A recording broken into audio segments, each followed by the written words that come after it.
3 AIs, 90 episodes, 1 Unity game. Gemini, ChatGPT, and Claude each get 30 days to build it. Let's see what happens. 3 AIs, 90 episodes, 1 Unity game. That's the deal.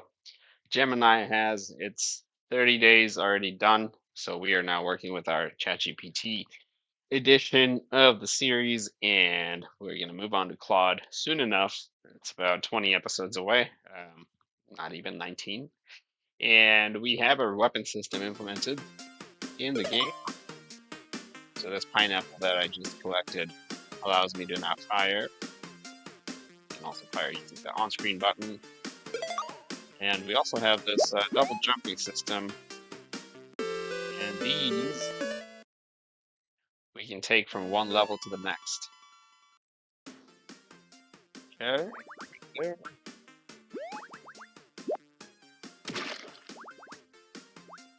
And that's pretty cool if you ask me.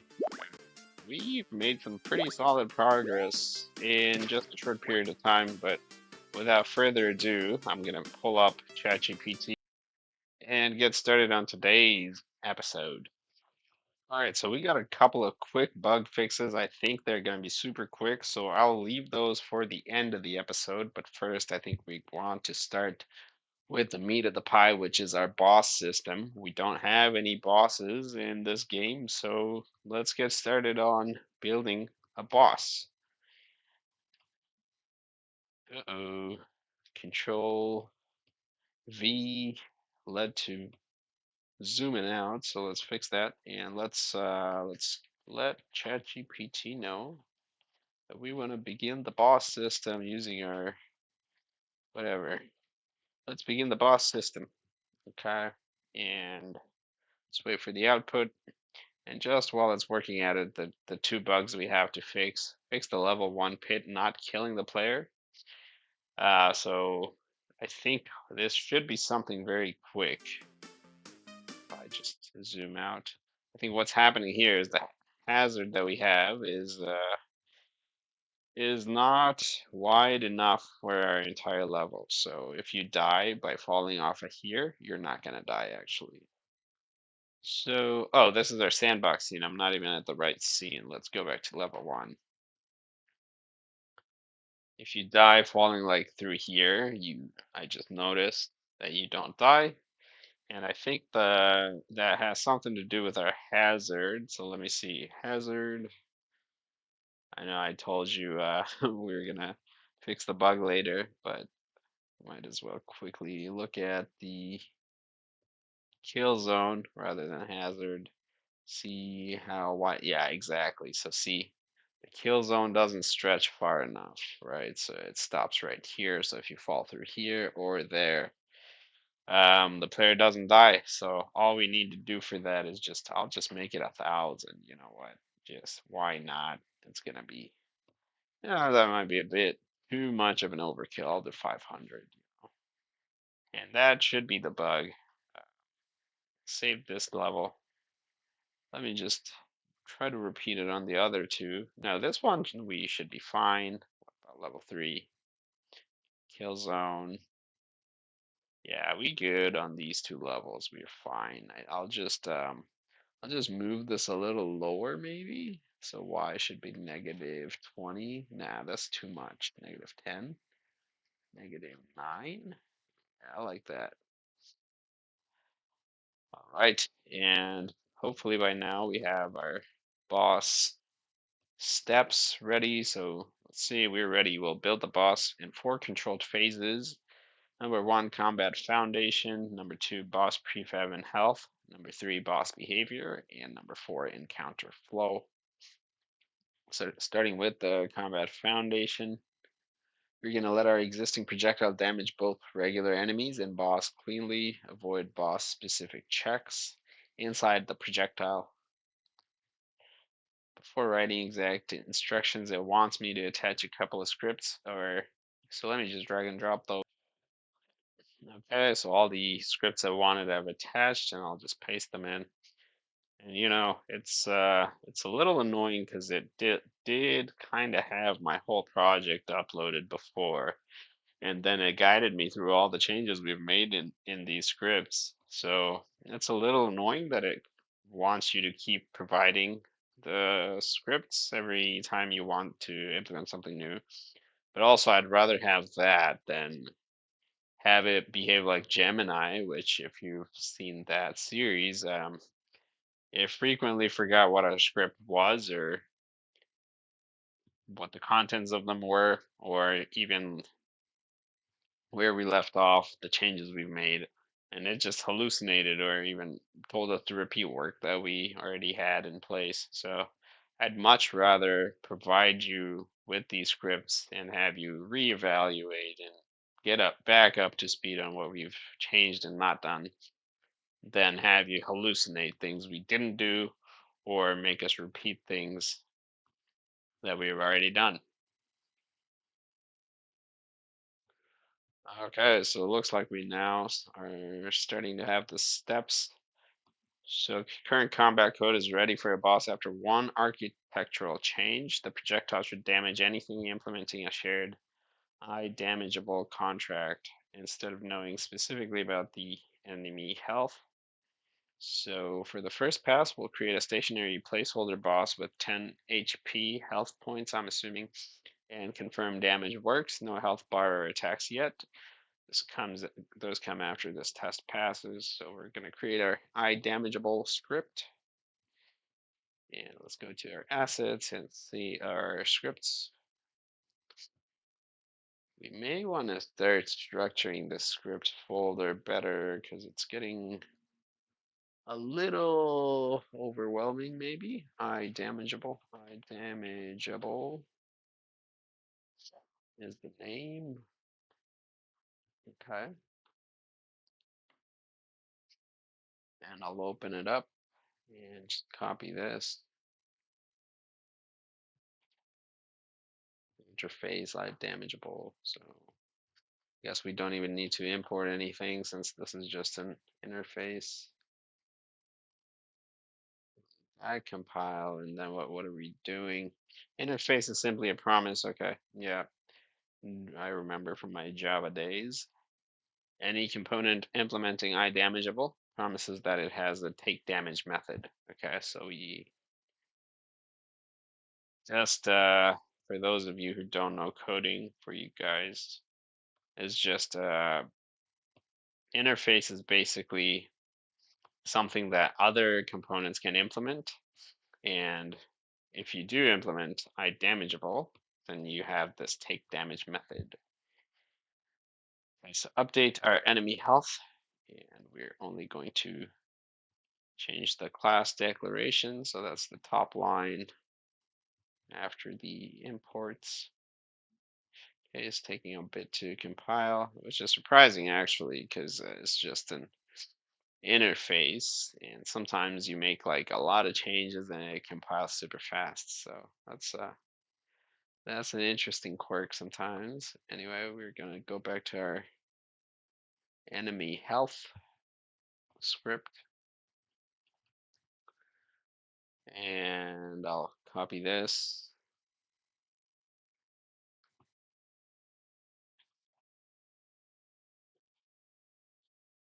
Right, that's how it was, right? Yeah. Okay, and what do we do from here? The rest of the enemy health stays unchanged. Regular enemies now officially identify themselves as damageable objects. So do we already have a take damage here? Okay, yeah, we do. We have it from before. So now it's just implementing this IDamageable interface. Okay, so next up, we're gonna update our energy projectile script. So let's open it up.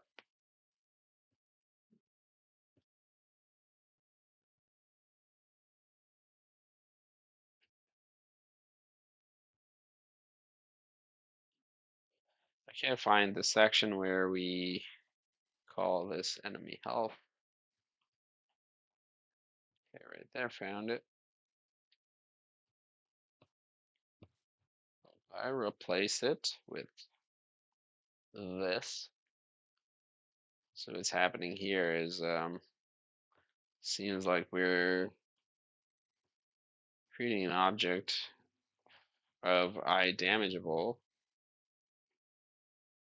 Look for any component that implements IDamageable. This allows the same projectile to damage regular enemies, bosses, and future damageable objects without special cases. That makes sense to me. Doesn't have to make sense to you if you are not used to coding. We can always vibe code these days, so it's fine. Save that. I should probably stop saving things too often because every time you save, you need to recompile project. The projectile no longer cares whether it hit a normal enemy or boss. It only asks whether the target can receive damage. All right, so now we need to create another script. Okay, so it should be create scripting, empty script, and name this boss health. Open it up. It's a brand new script. I'll just copy and paste. Let's quickly run through. So it also implements IDamageable. Max health is 10. Current health as a variable is dead, another boolean. And then these two will allow the health bar to read the boss's health later. So I'm not going to worry about that now. Okay, and then awake function. This is where current health becomes max health. Boss always begins with full health, and then take damage. We pass in the damage, ignore invalid damage, and return hits after death. So if damage is less than or equal to 0, or boss is already dead, then do nothing. Otherwise, current health, and then you do some math, just subtract the damage.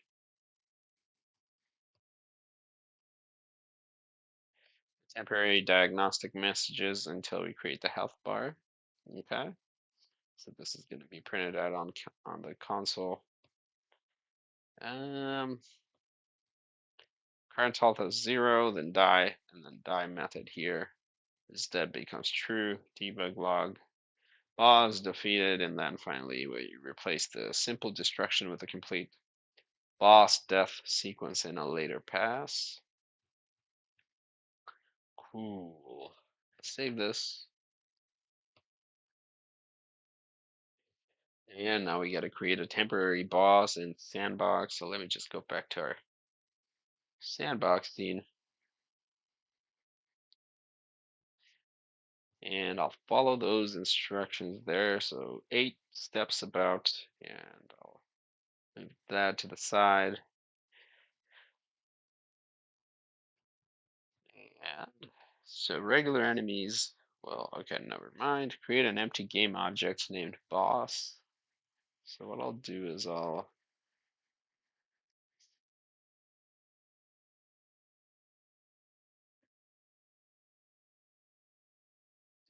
create empty, name a boss, assign the enemy layer.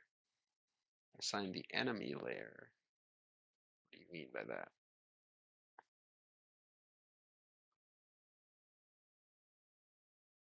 Oh, layer should be enemy. um, and then add a sprite renderer. So sprite renderer, and I'll just do a. I'll just select a random enemy for it. So I'll go into main characters, and I'll probably do a pink man. Pink man idol 0 maybe. We gotta might have to resize things a little bit. So 32 here, and then save the asset for sure. And where's our boss? Let's see if I can find him. Okay. And I'll do sprite. Okay, so that's our boss. Increase its scale, so I'll do 2 by 2, so it's much bigger than our other enemies. All right, add a box collider 2D. Box collider 2D. I don't know, what did I choose it from? I feel like I choose hit instead of idle. Yep, wrong call there. So it should be idle. Just readjusting the pixels per unit, apply it, and go back to boss. Idle 0 should be this bright. Okay. And let's see, add a box collider to D, add boss health. Might have to edit the collider so it's closer.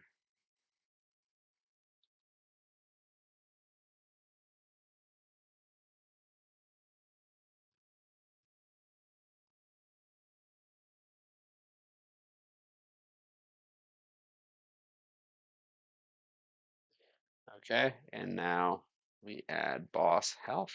So I assume we just do this, boss health.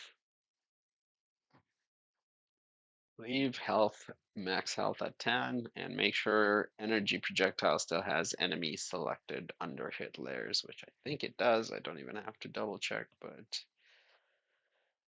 energy projectile, layers, ground, and enemy. Yep, so we should be fine. All right, do not add patrol enemy to this placeholder. It's stump logic. Destroys the entire game object directly, which would bypass boss health. All right, so I'm not gonna add it. So it should be good. So now it's just time for the tests. Confirm regular enemies still die from one projectile. Terrain creates an impact explosion. Each boss hit prints decreasing health in the console. Boss survives 9 hits. 10th hit destroys it. One projectile cannot remove multiple health points. And no console errors. Okay, cool. So let's play. Oops. Alright, good. So those guys can't even move. Dude. Boom. Boom. Alright. Now go to console here. See. Boom. 1, 2, 3, 4, 5, 6, 7, 8, 9, and 10. Nice. Cool. I think it passed all tests. Regular enemies still die from one projectile. Terrain creates impact explosion. I mean, I don't see why it wouldn't. Let's see. Okay, yep. Boss survived 9 hits. 10th destroyed it. One projectile cannot remove multiple health points, so everything passed. Next boss path is a scene authored boss, health bar, hit flashing. So, okay. All tests passed, and we go to the next step. Okay, so next we are going to work on our boss health bar and connect it to boss health. So author the UI in the prefab, not created through code. And create the boss health UI, update UI manager, and finally update game manager, or not finally, update boss health, and finally do the test. Shouldn't be too bad. All right, so just follow along for these, and for some of you who want to actually follow along, you can always open up this project in GitHub, clone it, check out part 10, and follow along with me. Okay, so we're gonna create the boss health UI. So open up our UI manager prefab. Let me, you know what, I'll delete those petrol enemies for now because we already have too much going on this level. So I'll just delete a bunch of things that we are currently not working on, right? So anyway, open the UI manager prefab. Let me go in UI manager, right click UI manager, and then we need UI canvas, then panel, panel, Rename it to boss health panel. Interesting. Hmm. Okay, that's one way to do it. I was thinking like more of a health bar above, like on top of the enemies or boss's health or head. Sorry. Anchor it to the top center. I mean, this is one way to do it, I guess. I'm thinking if I should tell ChatGPT I was kind of wanting health for on top of the boss's head instead of like this. Maybe I should. Let's see. Let's see what it says. Boss health UI. I was thinking more like health bar above the boss's head. Would that be too much more work or effort than the approach with the UI manager you provided? Okay, so apparently it's actually simpler because the health bar can live inside the boss's prefab and update directly from boss health. No UI manager, game manager integration is required. So it seems like it likes my idea more than its own idea, which makes me happy. So anyway, where are we at now? Did we add any other code for the UI manager? I don't think I did. Okay. Anyway, skip the previous boss health additions to UI manager and game manager. So I don't think I did anything yet for the UI manager.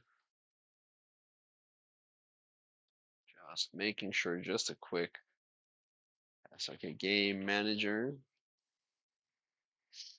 I'm just seeing if there's been any reference to these two things in the steps we followed, but it doesn't seem like there were. So I'll just move on. Okay. We were skipping the previous instructions, and I'll go with this one. Create a world space health bar. Open the browse prefab. We don't even, do we have a browse prefab? Didn't make it a prefab yet. Prefab.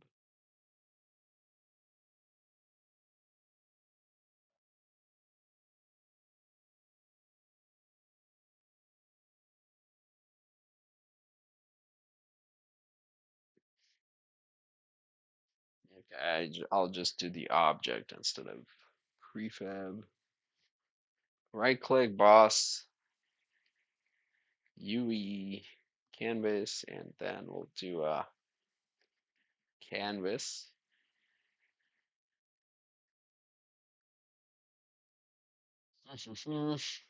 And rename it boss health canvas. On its canvas component, render mode should be world space. Okay. Sorting layer is same as the boss and player. Sorting layer. Sorting layer default for the boss. Sorting layer is default for the player. Sorting layer is default. Okay, so I'll leave it at default. Ordering layer higher than the boss, such as 10. Okay, so boss ordering layer is 0. Boss health should be altitude 10. Set its rect transform position Y should be 1. Okay. Width should be 120.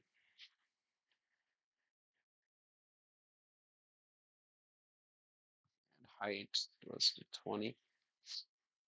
I don't even know why the X is so high. Anyway, we might have to fix that later. Scale approximately 0.01. 0.01, 0.01, and 0.01.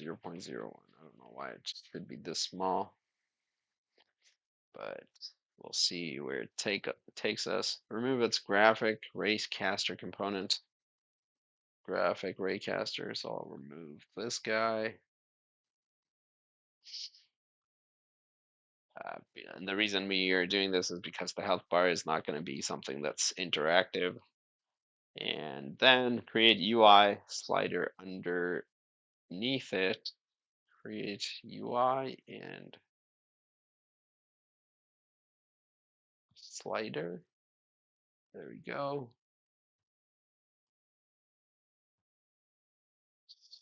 Stretch it. I hope this is under the boss health canvas, not the boss. UI slider underneath it. Rename it boss health slider. And stretch it to fill the canvas. Stretch it to fill the canvas. I don't know what that means. Oh, fill this canvas, okay. Stretch it to fill the canvas. Okay, where is this object at the, oh, never mind.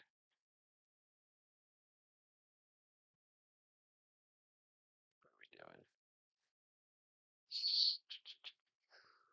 See boss health canvas. Where is this guy?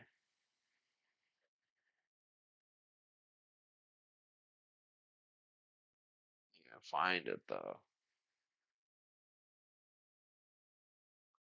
Is it like all the way up here somewhere? Yep. And boss health slider is right there. Stretch it to fill the canvas. I don't know what that means. Where's the canvas at? Again, width and height. Okay, so I guess it just wants me to do the same width and height. 120 and 20. Okay. All right, so this is our canvas and this is our slider. Okay, configure it.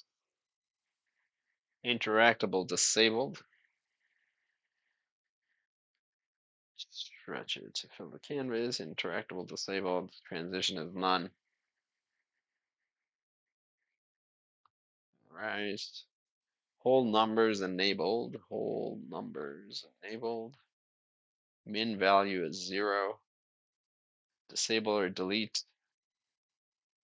Handle slide area. Handle slide area. Where is that at?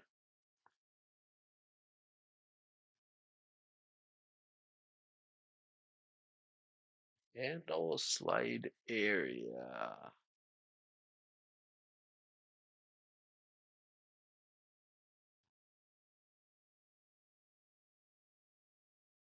I don't even know what that is. Oh, this guy, handle slide area. Okay, so I'll just delete it. What just happened? Okay. Okay, again, delete it. Dark background. Okay, boss image background. Background here. Let's do a dark background, so maybe I'll do gray. And I'll do the fill area should be red or orange. So I'll do red. I like this one. Cool. So boss hierarchy. Hierarchy should be like this.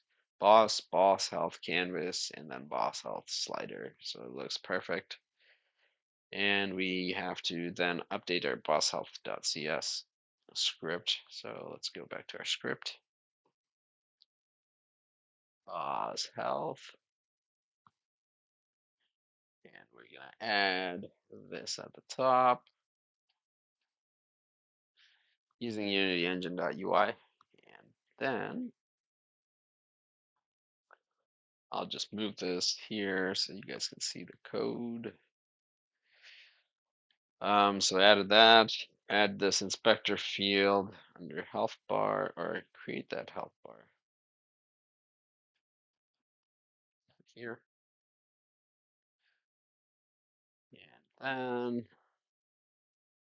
update awake.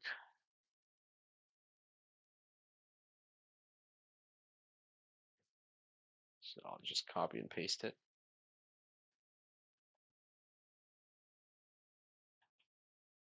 Current health, max health. Health slider is not set, then print this error. Otherwise, health slider max value is max health, or value is current health. Okay. After reducing health and take damage, update the slider.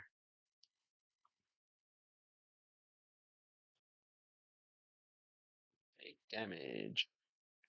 Reducing health. Current health. All right, so this guy here comes right there.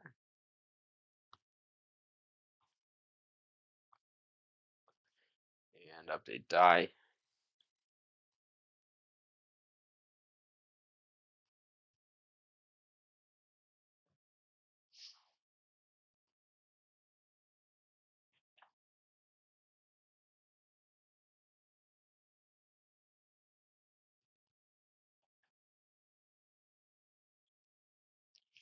Okay, is that is true. Health slider, so all the slider logic is coming in. Game object that set active is false. Slider is no longer active. Boss is defeated and destroy the game object. Finally, you drag boss health slider into boss health components health slider field. Cool. So let me save the script. Go back to Unity. Yeah. So let's go to boss. Boss health slider. So drag boss health slider into the boss health. Boss health slider should go here. Boss health slider. And one future rule, when the boss changes direction, flip only its spray render.flip x. Don't flip the entire boss transform. Okay, so all steps are done for this one. Is it gonna work automatically? Let's see. I don't think it will. Yeah, we don't even see the health bar above it, so of course it's not gonna work. Got plenty of work to do. So we'll finish implementing the rest of it in the next one, since it's already been more than half an hour. So thanks again, everybody, for tuning in, and I'll catch you in the next episode. All right, take care.